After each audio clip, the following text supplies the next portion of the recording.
I would sign Bo Bichette to play third base.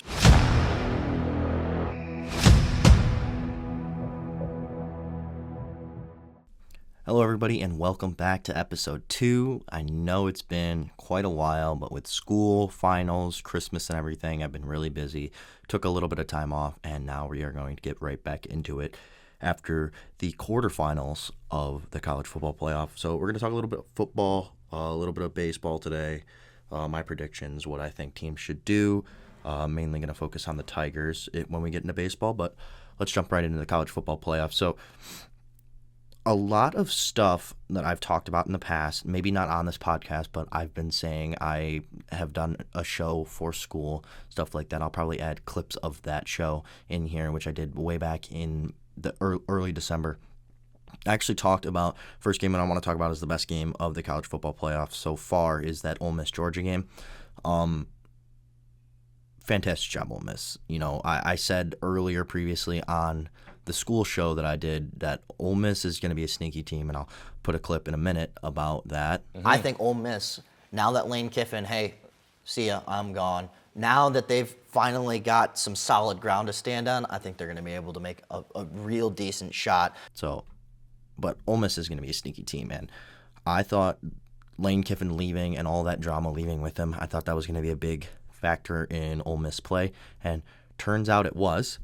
It was actually a very big impact, and Ole Miss actually ended up pulling up a big upset over Georgia, and they're going to be playing Miami, who also upset Ohio State, which I thought is one of the two best teams in the country, but it's turned out that I didn't really think about the buys as big a deal as they were. 1-7 teams with a bye in the last 2 years, which is just crazy. So they're going to have to fix that formatting, and I'll probably talk about in the next coming weeks of what I think the formatting should be, whether that be 1v16, all that kind of stuff. And they're going to have to go in and change a lot of college football with the portal and everything like that, with all the coaching movements and all that kind of stuff going on.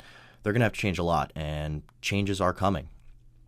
But honestly, that Miami-Ohio State game, I watched most of that game. Ohio State just looked very quiet, very dull, very rusty, as these bye teams have looked like because they haven't played in a couple weeks. The only exception of that was Indiana. Indiana wanted to show that they are a good football team. They're not just a basketball school, and they beat the brakes off of Alabama. Their defense looked phenomenal. Their offense looked phenomenal, and honestly, they're going to be playing another team that looked very good against Texas Tech in Oregon. That defense, absolutely stout, giving up 0 points to the Red Raiders. I mean, they threw an interception in the red zone. Well, in the end zone, actually, is what it was. I watched that entire game, and Oregon looked like they were taking care of business. Dante Moore looked really good in that game, and they put up 23 points against that pretty good Texas Tech defense from the Big 12, and I'm not sure if Texas Tech had a rough game. They were a bye team. There's a lot of different things like that, but Oregon really put the beats to them, so that sets up Oregon-Indiana rematch there, and an Ole Miss-Miami. The two teams that I really like in these games are Indiana and Ole Miss. I think it's going to be an SEC Big Ten championship again, and I think for the third year in a row, the Big Ten is going to win the national championship. I think Indiana has proven that they are the best team. I mean, they beat the brakes off 38-3 against Alabama. They beat Ohio State. They've beaten all these good teams. I mean, whatever you guys want to say, hey, it's a crappy Big Ten schedule, but they've done exactly what they needed to do. Back-to-back years, in 2 years, Indiana has been legit. Kurt Cignetti has done Cignetti, I don't know exactly how to say it, but he has done an absolutely phenomenal job. Just a whole turnaround of Indiana. And hey, he's right. Look him up. He wins, and he has the right to say that because that's all he's done so far is win. So I do think Indiana's going to win this national championship after playing Ole Miss. I think Ole Miss is going to beat Miami. I think Ole Miss is just really hot right now. I mean, they're coming off a big win against Georgia.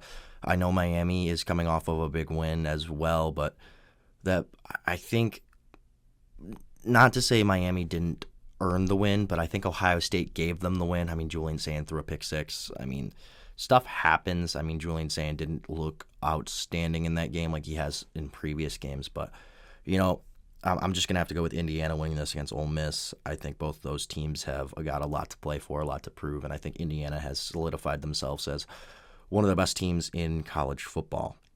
All right, this is the second that I'm going to have to take. Brand new channel. Would really love and appreciate any support. commenting on the video, liking, subscribing, turning on the bell notifications. That'd be awesome. I'm going to try and upload at least once a week, maybe twice a week if I can. Currently going to start focusing on college football, especially with the rankings coming out, and then pro football is going to be my next focus.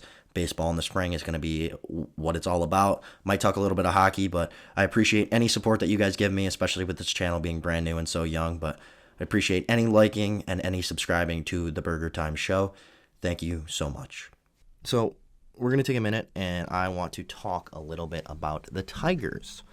So obviously the Tigers are my team. I live in Detroit, Michigan, and so the Tigers have always been my team. And I think there's two things, if you're the Detroit Tigers, that you need to do in order to, I guess, solidify yourself as a prominent team, not only in the Central, but in the American League and in the entire MLB. Those two moves, one of them sucks, and I hate to say it, but I think you have to trade Tarik Skubal. I think Tarik Skubal with his agent, I think no matter what, I think they're going to go into free agency regardless of what happens, and I think they're going to try and get the most bang for their buck. And as unfortunate as that is, I think you need to move on from Skubal. He's been phenomenal. He's been the best pitcher in baseball. He's been the best pitcher in the world. It's not even close. And I think you have to trade him. I think you either have to trade him for a young outfielder and a young pitcher, but I would say young third baseman, but instead of that, I would sign Bo Bichette to play third base or second base. You can move Gleyber Torres over. He just accepted his deal. And so you're going to have a good amount of guys who can play, but regardless, you can move a lot. You can move a lot around. I mean, you got Kevin McGonigal. If you sign Bo Bichette, you'll have Bo Bichette and you'll have Gleyber Torres. Those are three guys that can play every day in the infield, and you've got filler guys like Javier Baez, who honestly looked really good in the outfield this year. And I think Javier Baez could be a starting outfielder, a starting center fielder if Parker Meadows doesn't figure it out, which he didn't look great in the last couple months, but I don't know whether or not that was for injury, whatever. There's a lot of stuff going on, and things can always change. But right now, I think if you sign Bo Bichette and trade Tarik Skubal, I think that sets yourself up really good. I think you can get a very good haul for Tarik Skubal. And I know that you're going to take a step down. I mean, missing guys like Jackson Jobe. I don't know what's up with Reese Olson, guys like that. You've got guys in your organization that can pick up the slack.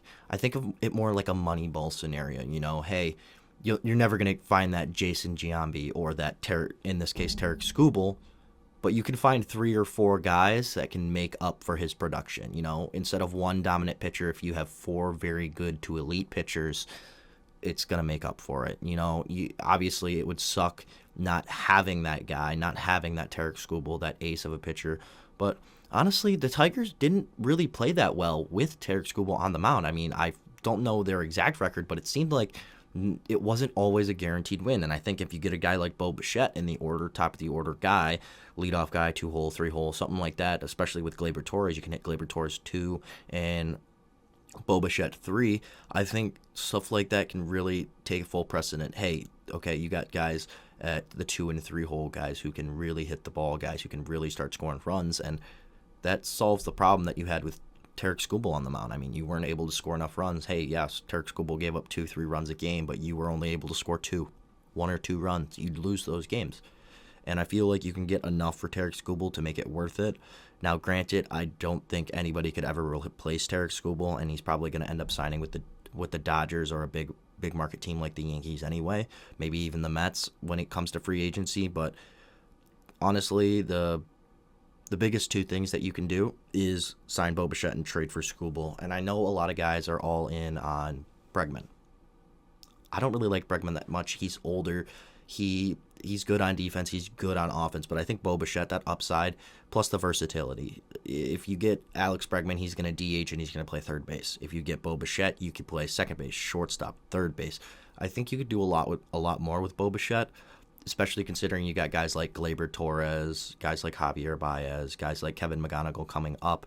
And I think you could have a really good lineup, especially with Max Clark. I doubt Max Clark is going to be your starting center fielder in 2026, but it'd be very beneficial if you have a lineup that's ready to add young guys in like that, and they'll be ready to go come playoff time in October. I think if you're the Tigers, your goal is to win the Central and make a deep playoff run. Your goal should be go to the World Series. I mean, you've made it pretty deep in the playoffs twice. I mean, you lost to Cleveland in 2024, and then you lost to Seattle in 2025. I think 2026 is the year. It's time for the Tigers to take the next step. It's time for them to become the Detroit Tigers of old. You know, those teams with Justin Verlander, all those with Miguel Cabrera. I think it's time that they become a perennial playoff team, a team that can go to the World Series, a team that can win against these big market teams. And I know Detroit isn't a small market team, but they've been playing like it lately. And I think it's time. Go all in on Bo Bichette. Go sign Bo Bichette, and that's exactly what you need to do. I mean, really, that's all you need to do this offseason. I'm not the biggest fan of Riley Green ever, but I think you give him 1 year. If he doesn't solve the strikeouts, I think you deal with it then. But, hey, I think this Detroit Tigers team is very young. It's very good.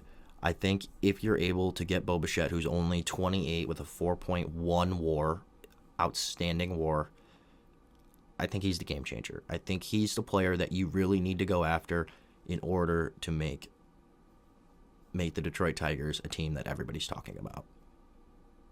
So that's all I got for today. There's some other big names still in free agency, like Alex Bregman. Bo Bichette is who I've been talking about. Willie Castro is another guy that could be an option. But, I mean, signing Gleyber Torres, he accepted his qualifying offer from the Tigers.